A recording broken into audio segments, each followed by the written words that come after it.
世子，有传。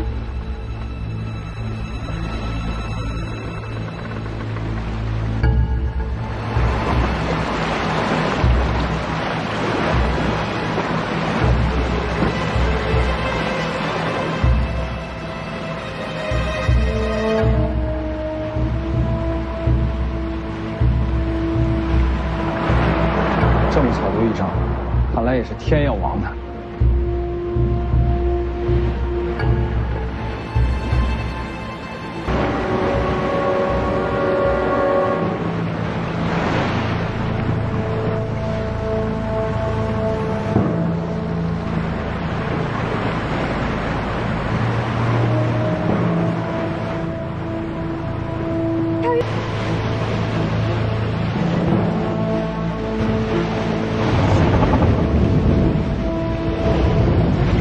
不能再错失机会，到时候给他捞个全尸送回北凉，也算是仁至义尽了。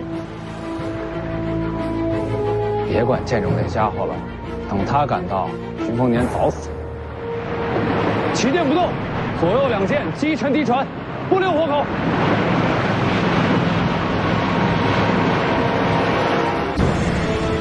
是冲咱们来的。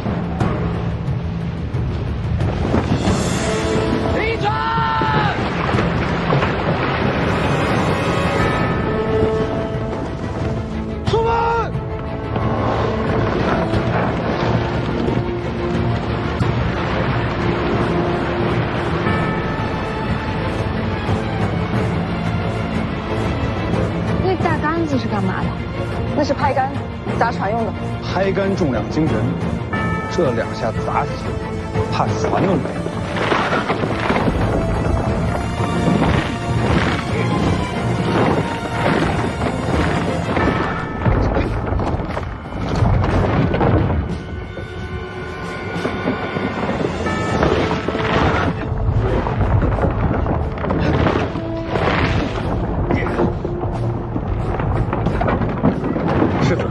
可以用兵刃吗？准了。来。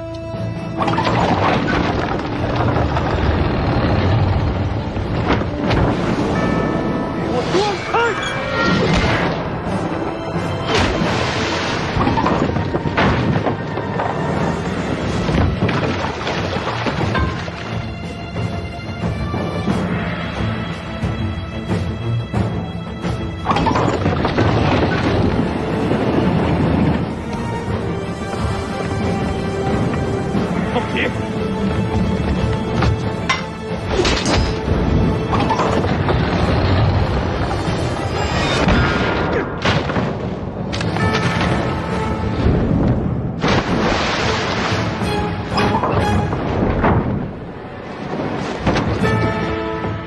真是勇将，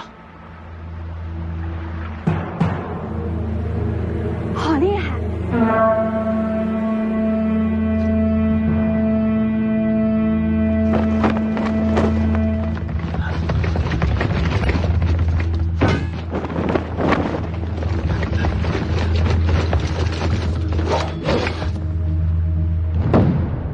准备！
谢谢，你是世子吧？他让我护着你。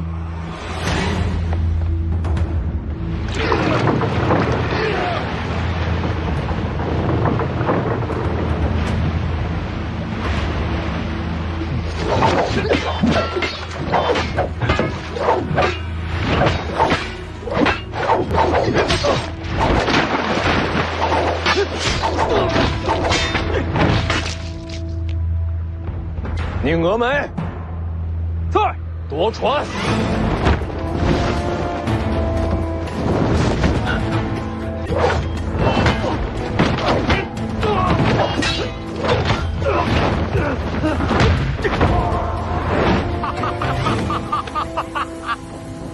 哎呀，好一个近战夺船啊！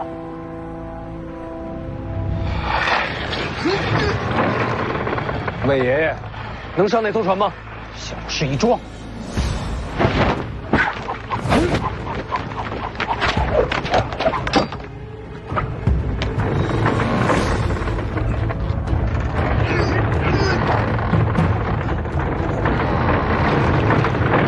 这是想靠人力把船拉过去吗？请前辈出手！什么小鱼小虾，也别让我出手！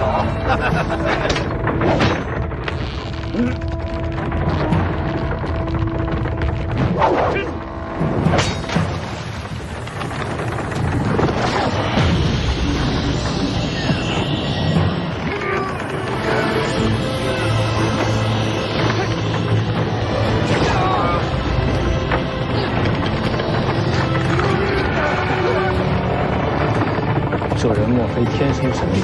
我才是赤霞剑诀。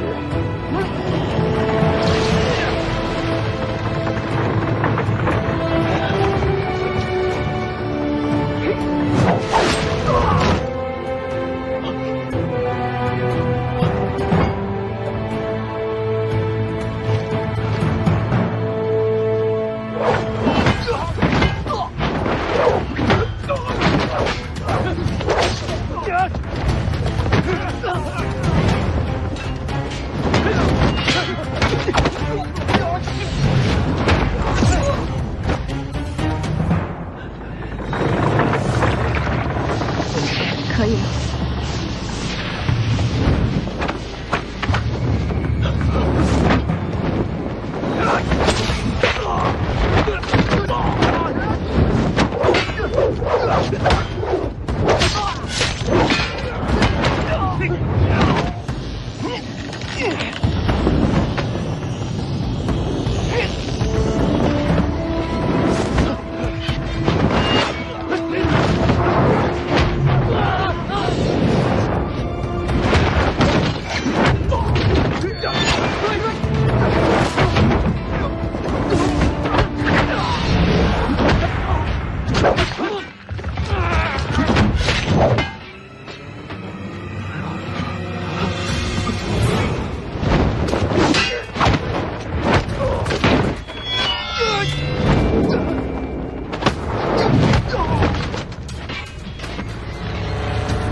北洋高手众多，今日一见，名不虚传。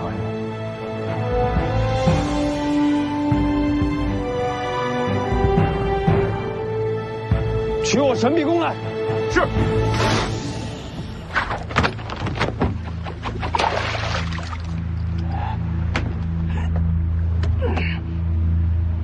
已经没事了，林家的人已经陆续走，老伯救下不少人。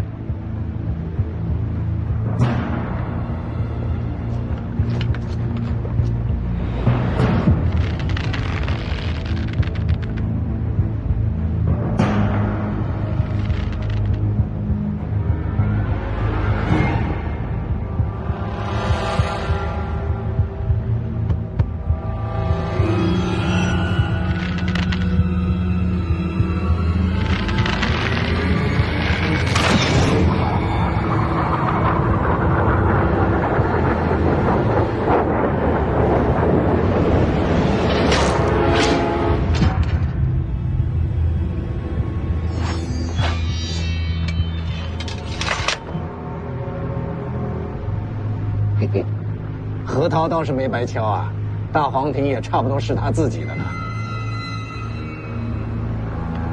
嘿嘿。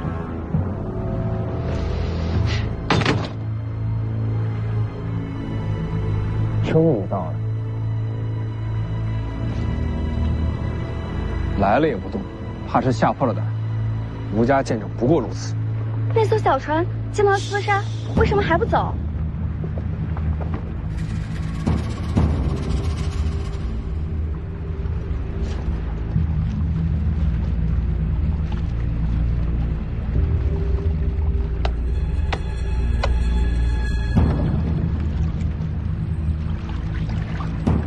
想干什么？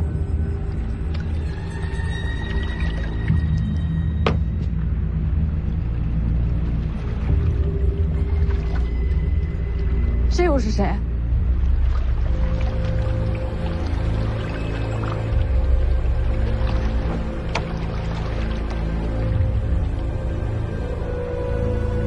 是徐凤年吗？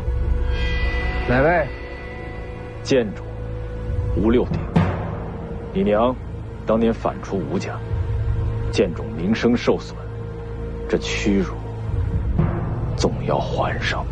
母债子偿，我娘的祸事，我接着。吴家若有胆气，大可以来北凉讨债。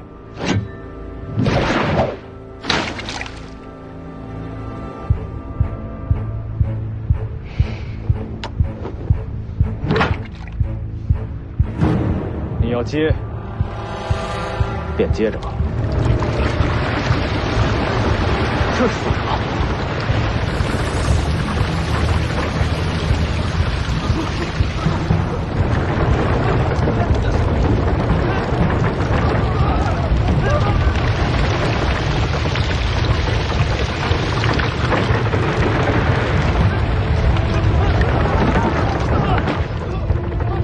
吴家剑主竟然如此之强！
别往我脑袋上扔船！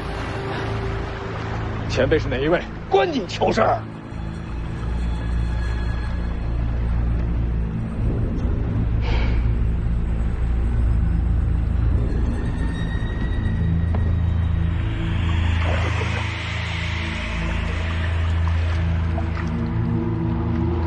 师祖。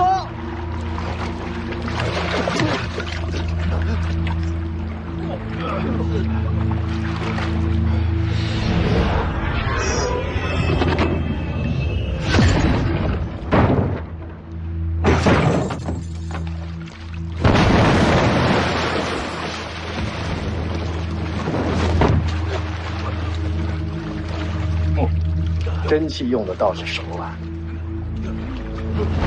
那老头又是何方神圣？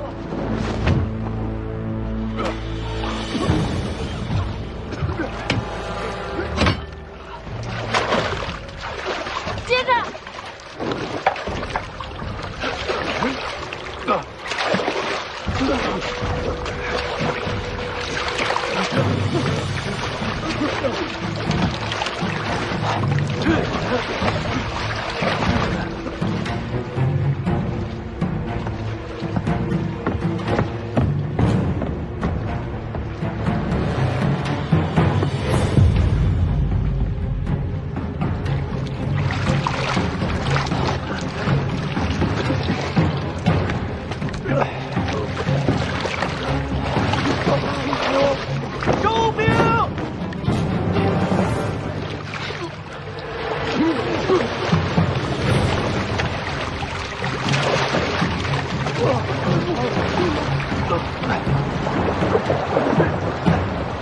红甲，红甲，赵鑫，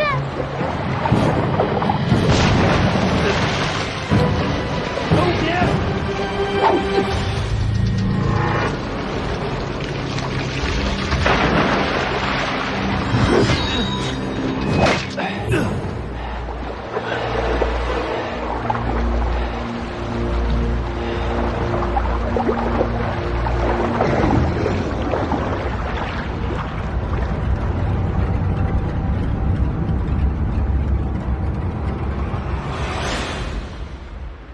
那红甲人又是哪儿冒出来的？那艘旗舰上，到底是谁想对徐丰年下手？那不管是谁，都闯下大祸了。对北凉世子行凶，打一桩都够。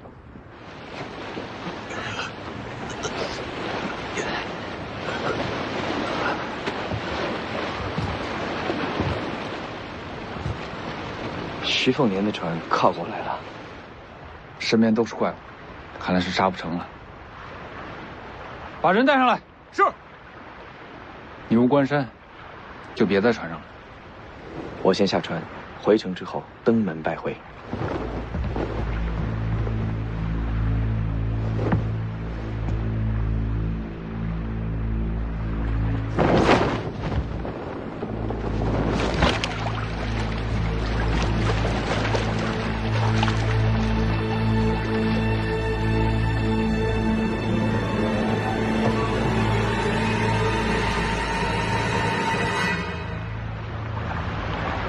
靖安王世子有请北凉世子上船。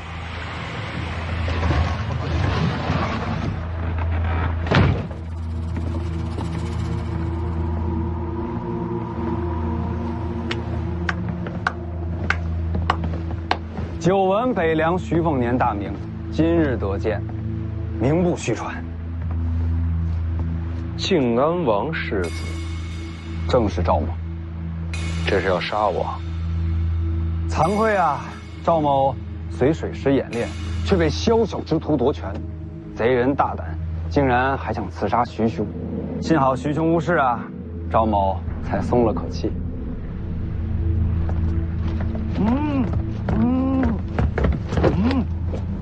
不是夺权吗？怎么还把人绑上了？方才大乱之时，我借机出手将这贼子擒住了。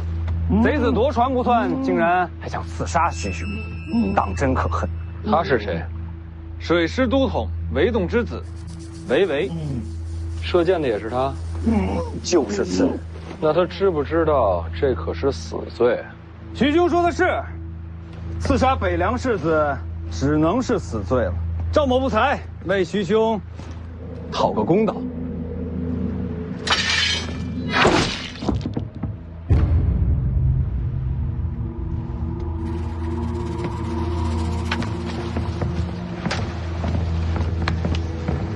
徐兄，消息没有？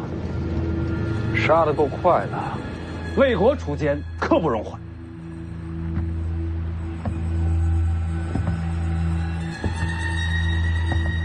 你这是早就备好了。赵某听不懂徐兄在说什么。你就一点责任都没有？毕竟是我属下独权，我虽无辜，可也算御下无方，还请徐兄体谅。要不这样，我请徐兄吃酒谢罪。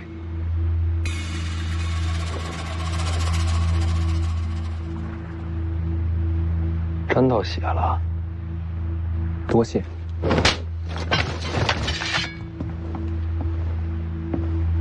什么意思？吃酒就不必了，多破费啊！这就算是谢罪了。徐凤年，不叫徐兄了。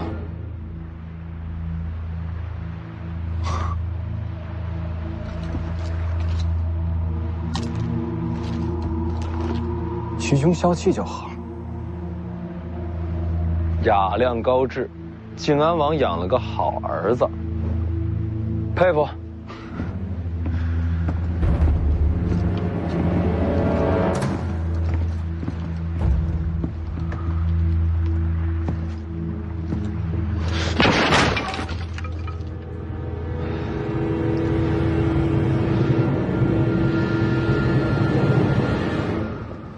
没事了。这徐凤年手下高手还挺多，怎能直呼世子性命？这徐凤年素有纨绔好色的名声，没想到比传闻更加恶劣。这才上岛，就想让我跟他走，这样的世子，我可不会听他的。这件事啊，与世子无关，啊，是我的意思。等世子离开襄樊时，你跟着走吧。这才见一面，你就要把自己的女儿送出去，为什么？爹是为你好。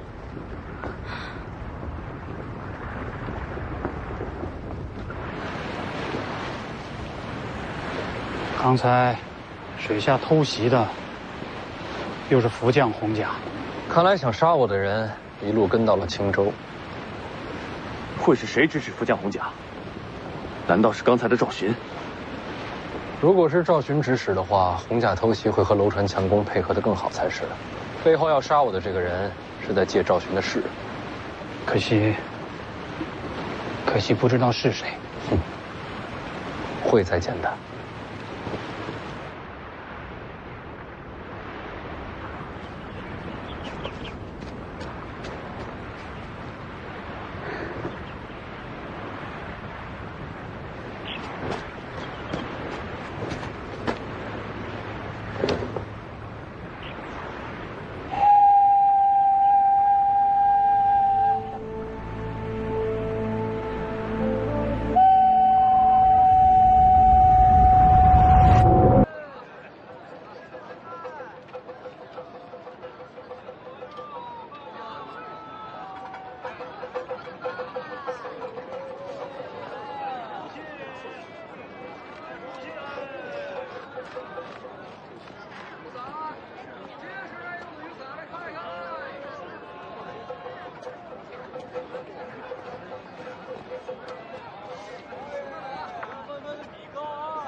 怎么了？没怎么。出警生情了。挑点菜吃。这井有什么情可生的？如果我没有记错，襄樊曾经是楚国的大城。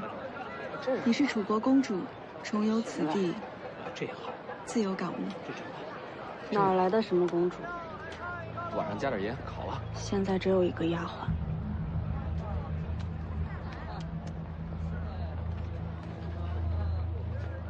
我小时候是来过这里，那时候路上行人说话全是楚国乡音。不是乡音没了，是人没了。当年徐骁率10万兵甲围襄樊3年，楚人誓死不降，连城内百姓也自发守城。城破之时，20万襄樊人尚活着的不足1万，后来是迁了其他地方的人口，才重现这盛景。战后徐骁来过，他说，埋在这繁华街景背后的，是10数万孤魂野鬼，夜夜哀嚎。你说这话做什么？炫耀你爹攻城拔寨、战无不胜吗？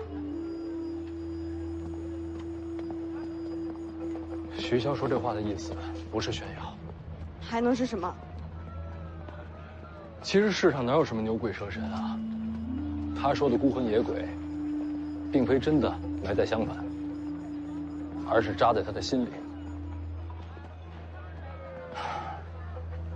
永世缠着他，不得安宁。人屠徐骁，世人见其威名，却没人知道他背负多少亡魂前行。他是后悔了吗？不是后悔，是警惕，是提醒，是为了告诉他自己，无论付出什么样的代价，都不能让乱世重现。他想要守护这样的天下，所以北凉军旗对他来说重过一切。那你呢？我和他不一样，我也不会和他一样。连自己身边重要的人都守护不好，天下大局有什么意义呢？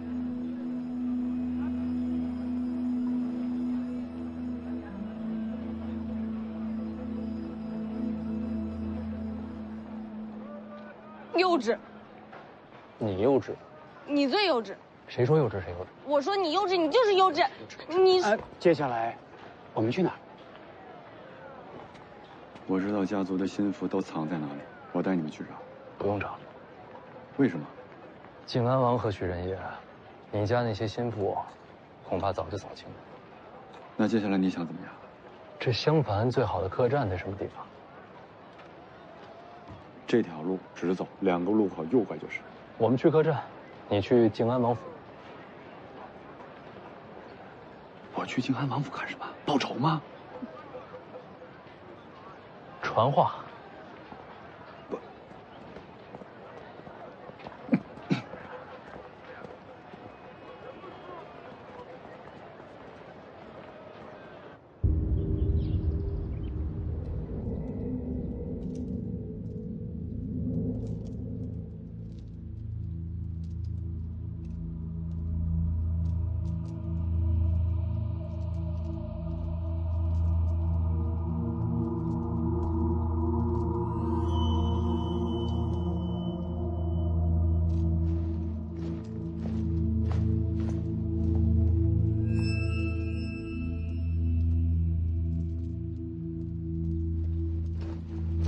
父王，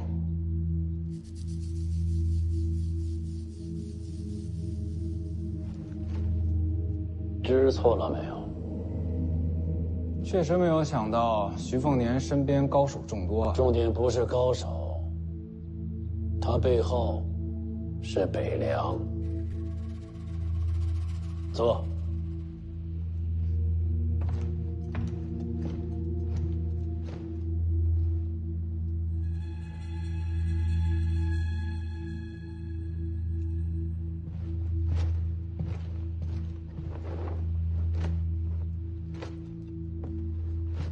我知道杀徐凤年像同马蜂窝一样，不过父王请放心，我已经找好了替死鬼。就算事儿没办成，也不会惹上官司。所以，你把韦都统的儿子杀了？韦洞阳奉阴违，本来就是京城扎在水师的钉子。借徐凤年之势杀他儿子，正好敲山震虎，震慑水师。我一直跟你讲，要多读佛经，修身养性。你身上的杀气总是这么重啊！杀都杀了。朝廷向来对北凉的事情十分看重。连家嫡子刺杀徐凤年，结果呢，林家被灭了门。你以为就死了一个韦洞的儿子，这件事儿就能过去了？那您说怎么办？韦洞就这么一个儿子，向来是父子情深。如今白发人送黑发人，何等凄惨！不如一家人一起走，相互之间也能有个照应。那您是说，韦洞全家人现在都已经随他儿子走了？您把韦家老小都杀绝了？只有这样，这件事儿也算才能有个交代。也是可怜呀，我已经传令下去，会有人为韦家烧纸上香，操办后事，也算是结个善缘吧。所以啊，我早就跟你说，做人要慈悲为怀，你呀也要多学学，多想想。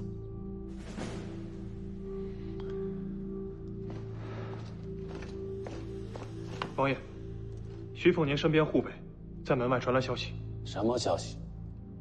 徐凤年，请您前往客栈一见。跟他说，本王念经修福，暂时不便出门。是。还有，传下来的那个护卫，应该是林家那个探花。林家探花没死吗？我说那个用赤霞剑诀的护卫那么眼熟。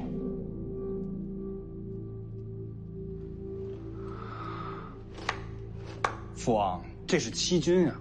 林家灭门是皇上的意思，这是对付北凉的把柄。就当不知此事，将人好生送出门去。是。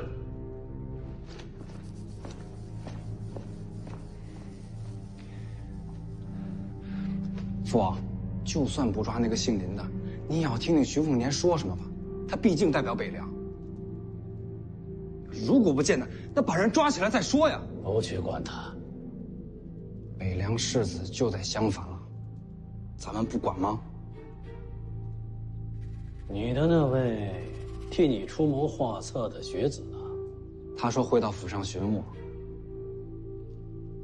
那你就坐着吧，咱们等他来。这个时候当然是徐凤年更加重要。您在这儿偏偏要等一个圣阴学子。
赵某应约前来，替王爷和世子解忧。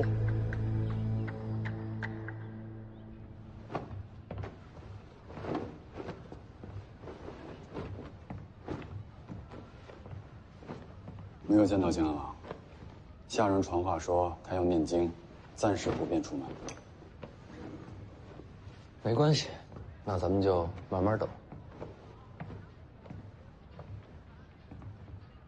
就这么着在襄樊城住着，等着靖安王来见我们。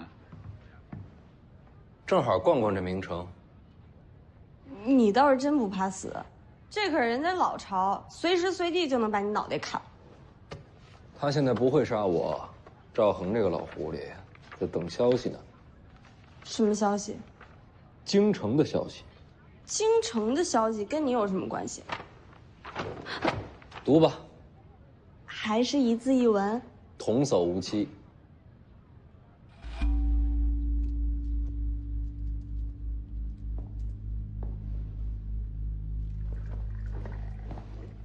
学生见过王爷、王妃、世子。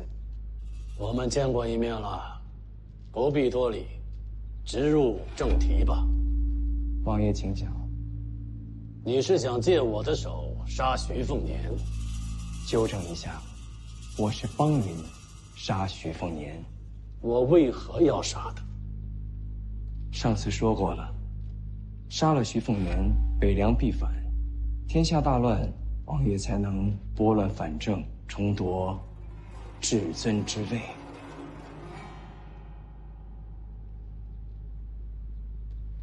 我知道，寒雕寺是你师傅。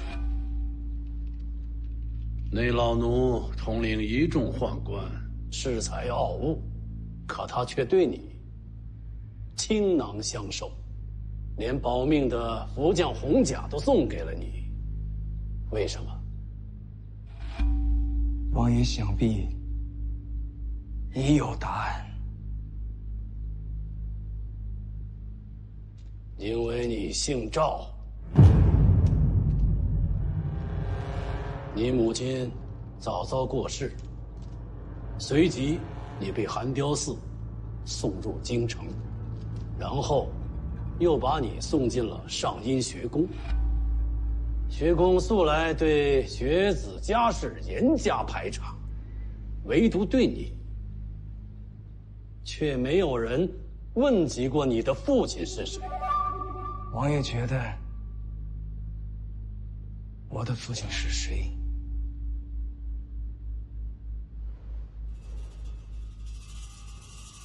皇座上的那位。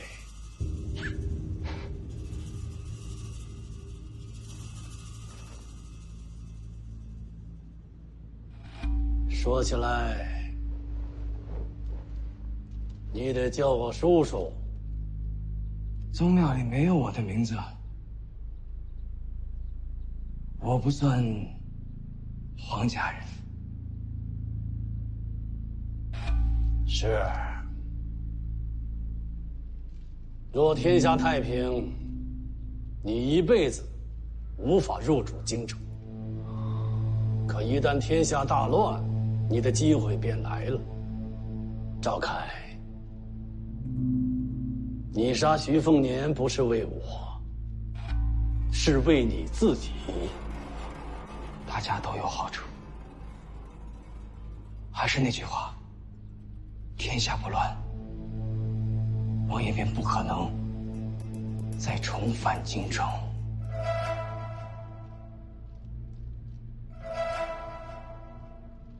来人，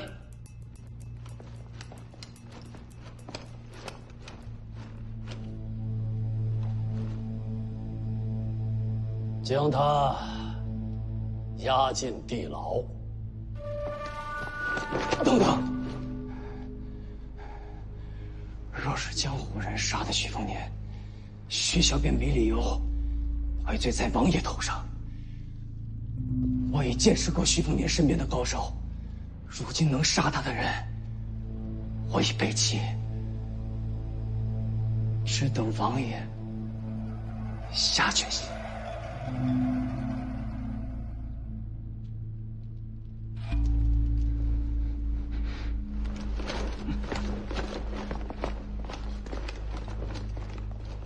父王，他说的没有错。如果天下大乱，您定有机会。岂能见小利而忘命？这不是小利。杀不杀徐凤年不急在这一时，再等等消息吧。等什么消息？徐骁一路快马，现在已经快到京城了。他孤身赴京，岂不是找死？所以啊，我们急什么？倘若徐骁在京城被杀，我们再杀徐凤年，那便是锦上添花。倘若徐骁不死，我们又何必要做这出头鸟呢？京城视徐骁为乱世之因，他一到京，必死无疑。若真必死无疑，他又为何要去京城呢？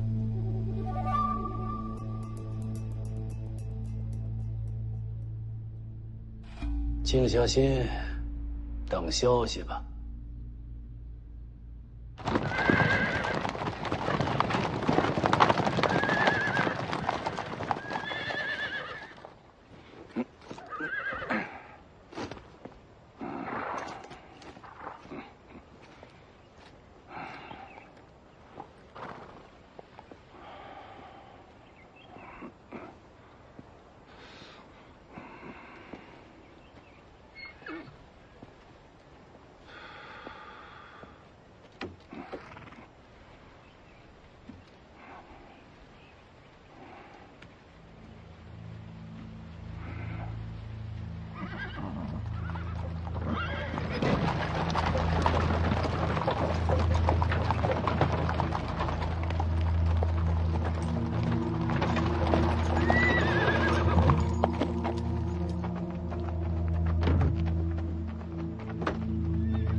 上柱国，这么巧。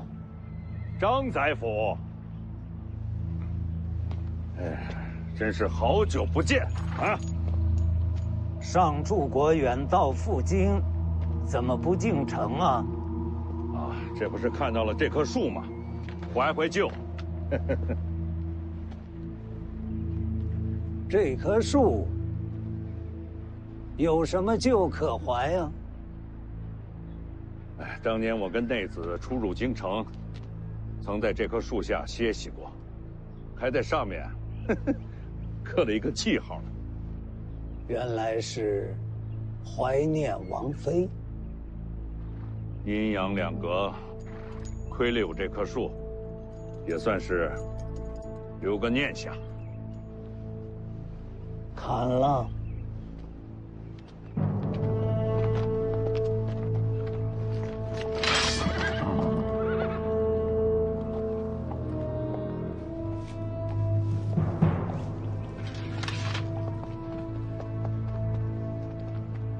这树如此珍贵，还是给上柱国带回北凉，天天看着，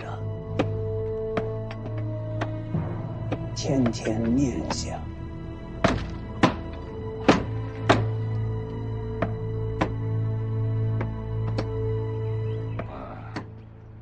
宰辅出行，随身还带着斧子呢。就今天带。你说巧不巧？巧，太巧了。进城。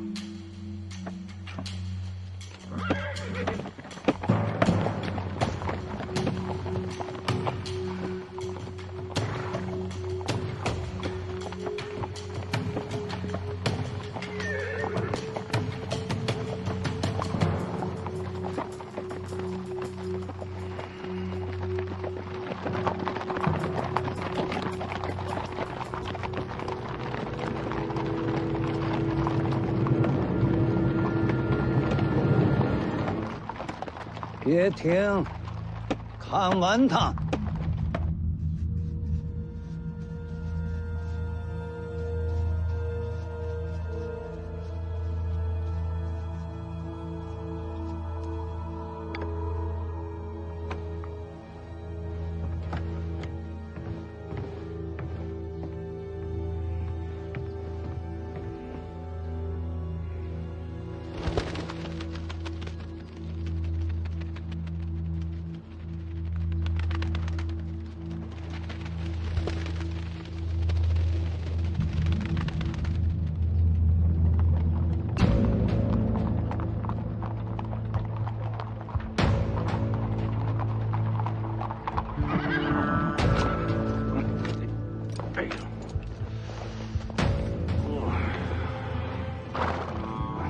没事。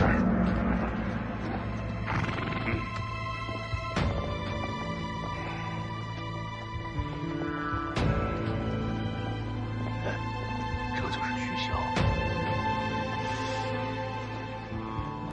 刚刚传来消息，在城门外，张宰辅已经给了他下马威。这可是京城，不是北凉。天子脚下，料子也不敢嚣张。走。徐骁入京，求见陛下。上柱国，还请在此稍等。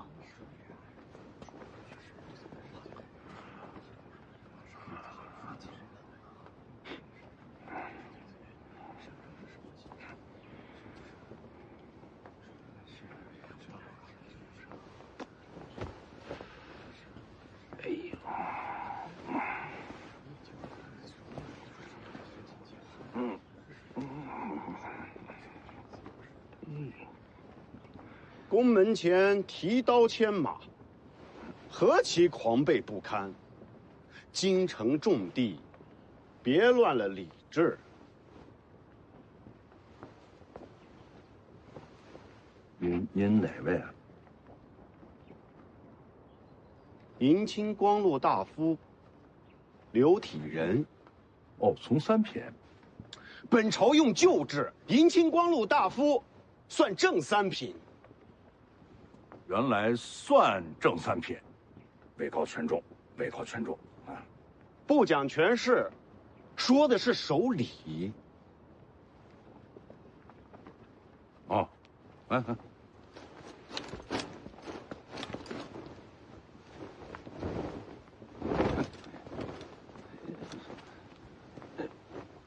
不仅仅是衣装，你那刀也该去了。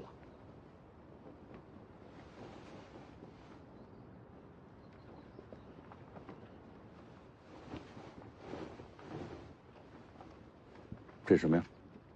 蟒纹谁不知道？几爪？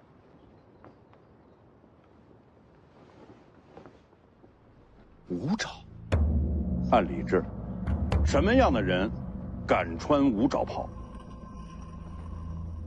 一般是皇室宗亲。这蓝大段的底子，便是异姓王。异姓王，能不能带刀上朝？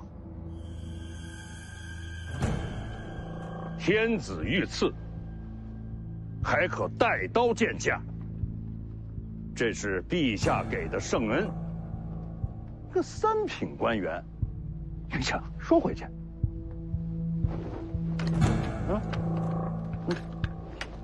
给，拿着。我就是提醒。三品官员见王驾，该不该跪迎？满嘴的礼制，行为却如此的狂悖。哎呀，刘大人的官威要压过陛下的圣恩了。混账，怎能口不择言？你敢打我？啊，打的就是你啊！我，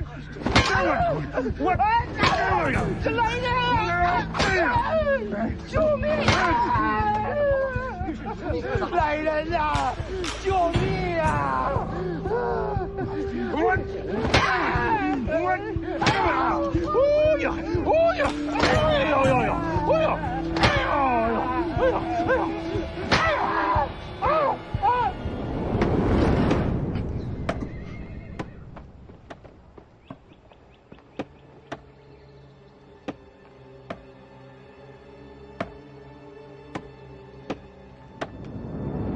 刘体仁，孤名脉之之辈，想借徐骁博取刚直之名，其行险恶。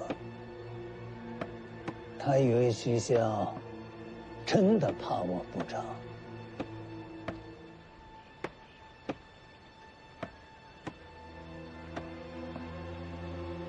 飞鸽传信送往荆州，给靖安王带个话：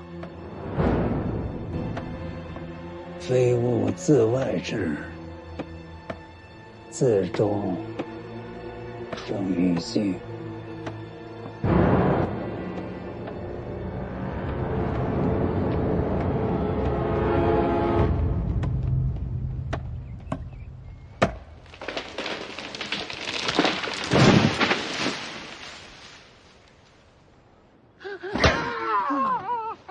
救我啊！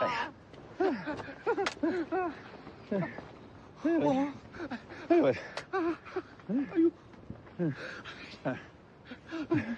你知道我为什么不跟人家这个张居禄计较吗？因为他是宰辅。这跟官职没关系。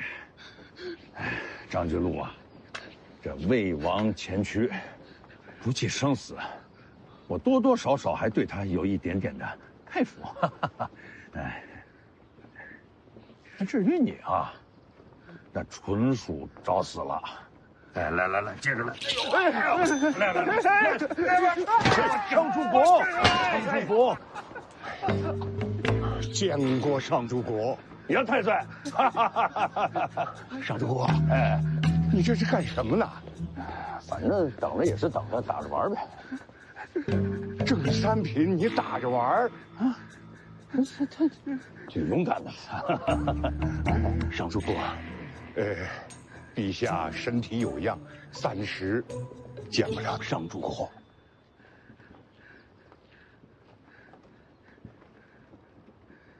啊，那你陪我走一段呗，啊，来，杨太岁，嘿，你说啊，你这个杨太岁哈，我现在越来越佩服你了。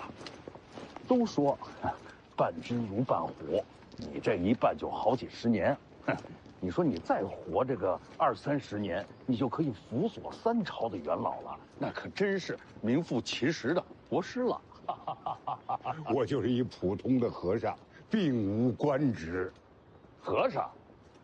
和尚有你这么普通的吗？哎呀，你说，咱们得有多长时间没见了？哎，是啊，你也有好些年没进过京城了。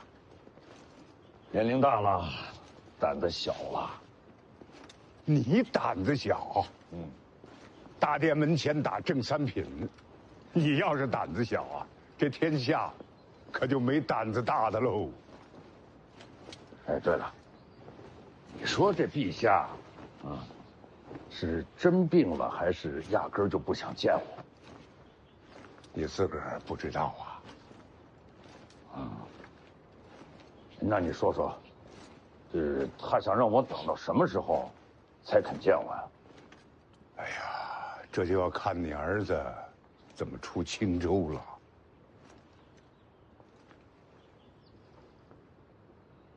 你这个老家伙，还真说实话，所以啊，这京城百万人当中，只有你是我的朋友。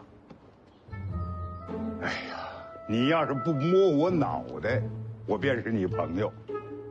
啊，对了，天下都说哈，这个2样东西摸不得，一个是老虎的屁股，一个就是你杨太岁的这脑袋。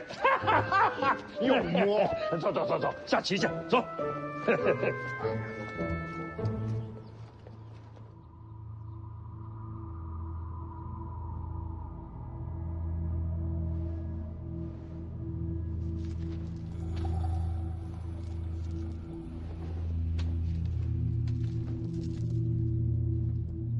张巨鹿城外挑衅，徐骁退避三舍。咱们的这位宰辅大人呐，谁都知道，那心气儿大得很。他最想做的一件事，那就是削藩。他敢？咱们皇亲宗室倒是排在后面。张居禄第一件想解决的，还是北凉。徐骁。张居禄在城外挑衅，就是想逼徐骁动手。一旦徐骁对宰辅下了手，皇帝不杀他也不行啊。那张居禄自己的性命呢？拿性命搏名声，读书人不都这样？不过，就这一点上，虽然政见不同，我和徐骁倒是对他多有几分佩服。徐骁已经到了京城，陛下怎么不杀他？陛下，我的二哥严光远，如果徐骁死在京城，北凉必反。他是想让徐骁自己老死，然后徐凤年那个纨绔接班，到时候北凉内乱再拉拢风化，不费一兵一卒，北凉也就散了。所以，陛下和张居禄的意见相左。不然，以张居禄这么沉稳的性子，怎么可能会做出在城外挑衅的举动？他那样，都是在逼徐骁入杀局。难怪，徐骁不出手。姓徐的老奸巨猾，没那么容易上当啊。徐骁入京已经是几天前的事儿，怎么陛下一直不见他？那是在等我们这边。我们这边。